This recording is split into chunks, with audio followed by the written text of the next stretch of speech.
Hello everyone.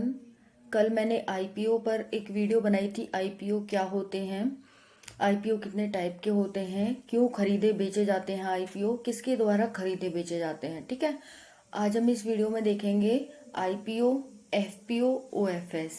IPO यानी initial public offering, यानी ऐसे शेयर जो जनता में पहली बार बिकने के लिए आते हैं, उन्हें हम आईपीओ कहते हैं। एफपीओ एस एफपीओ को कहते हैं फॉलो ऑन पब्लिक ऑफरिंग, ऐसे शेयर जो जनता में दूसरी बार बिकने के लिए आते हैं। ठीक है, यानी पहले एक बार बिक चुके हैं, दोबारा आए हैं। ओएफएस क्या होता है, ऑफर फॉर सेल। ये होता है कि इसकी जो ट्रेडिंग होती है वो जनता द्वारा ही की जाती है। ठीक है, ये समझ आ गया होगा आपको। अब पहले दूसरे में क्या कर रही थी, कंपनी ट्रेडिंग कर रही थी, कंपनी शेयर बेच रही थी। अब जो तीसरा ऑफर फॉर सेल होता है, इसमें जनता ही ट्रेडिंग करने लगती है, अपने शेयरों को वो दूसरे लोगों को बेचने लगती है। ठीक है, आईपीओ का आईपीओ जब पहली बार आता है तो इसका मतलब कंपनी है वो शेयर मार्केट में लिस्टेड नहीं है। ठीक है, तो आईपीओ कब आता है, जब कंपनी शेयर मार्केट में लिस्टेड नहीं होती है। आईपीओ के माध्यम से ही कंपनी शेयर मार्केट में लिस्टेड होती है। क्लियर हो गया। आईपीओ क्या होता है, पहली बार जनता में बिकने के लिए आते हैं शेयर, और दूसरा है इसमें कि कंपनी शेयर मार्केट में लिस्टेड नहीं होती, इसी के तहत शेयर मार्केट में कंपनी लिस्टेड होती है। दूसरा एफपीओ होता है। एफपीओ यानी फॉलो ऑन पब्लिक ऑफरिंग।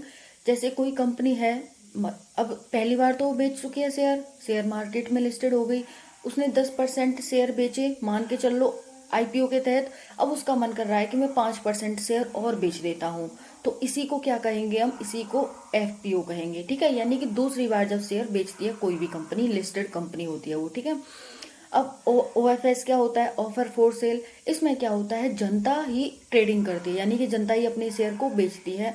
मुनाफा अगर उसे मिल रहा होता है तो फिर वो बेच देती है, ऐसा कंपनी उन्हें अधिकार दे देती है ओएफएस में ही। ठीक है, तो ये होता है यहाँ पर आईपीओ, एफपीओ और ओएफएस। ठीक है, जो एचएएल की अभी डिसइन्वेस्टमेंट हुआ है एचएएल में, वो इसी ओएफएस के तहत हुआ है, ऑफर फॉर सेल के तहत। ठीक है, यानी देखो होता क्या है, आईपीओ का मतलब क्या होता है, आईपीओ जब आता है ना तो इसका मतलब होता है कि कोई भी उसे पैसे दे रहा है कि भाई आप हमें पैसे दो, हम कंपनी को बड़ा करेंगे।